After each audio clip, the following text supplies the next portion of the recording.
嗱，屬狗朋友嚟到馬年咧，算係相當唔錯，因為狗同馬本身就係好朋友嚟㗎。當你嘅太歲同你係好朋友，自然就順暢啲，多啲嘅合作機會，多啲嘅貴人啦。今年我哋有三台星呢個吉星，三台係好似樓梯階咁，代表住步步高升，無論事業運、感情運、財運都有進步嘅空間。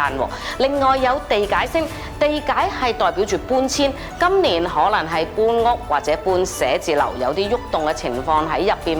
仲有華蓋星，華蓋係一個藝術才華嘅星，但係呢個星係有啲孤單㗎，代表住孤芳自賞、獨行獨斷。因為華蓋本來就係皇帝出巡時嘅一個羅傘，佢好靚，但係佢有啲孤獨。同時空星有官符星，留心文件合約，仲有五鬼星疑神疑鬼啊！今年為咗強化翻自己嘅思路嘅話呢，我會建議過年期間用多少少粉綠色，咁就自然人都清晰啲啦。